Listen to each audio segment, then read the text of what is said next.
Alright mga kadebs, nandito na kami ngayon sa Gulod. At nandito yung tropa. Say hi po sa ating mga Good morning, viewers good dyan. morning. Ay, mag-guide na. Ayan, hi daw, hi. Hello ka. Ayun. Ayan, so ito yung mga menu natin for today. Ito yung grass cutter natin na nagka-grass cutter ngayon. Ayan, tsaka yung ating mga jet dyan.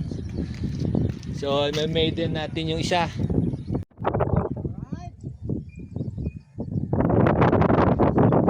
Zero cross tayo ngayon.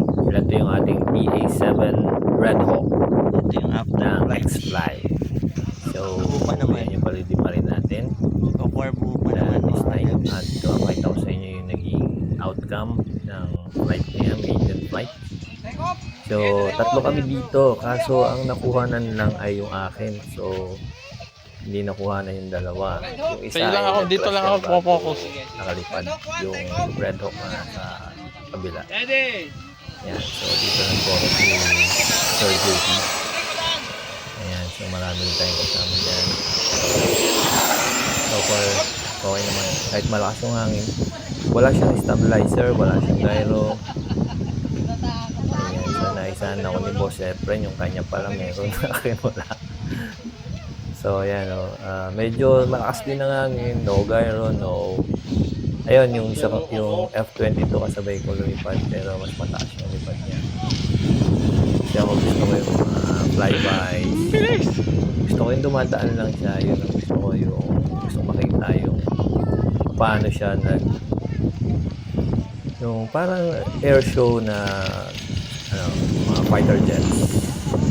Maganda nga yun kung sabay-sabay kami, nag-crash lang, hindi lang naka-take off yung isa, Red Hawk din yun. Saka meron pang Red Hawk yung si Sir Ellie.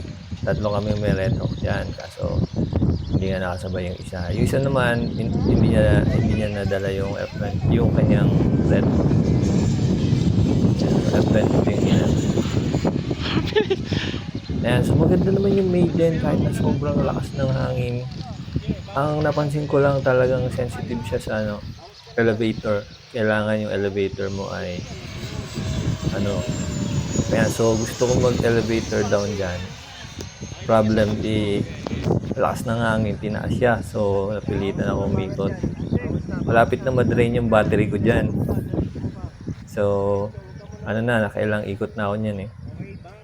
Nawili ako, nakalimutan ko yung battery. So mahalaga yung battery na ma-remind tayo. Lalo na doon sa controller. Meron doong nagsasalita.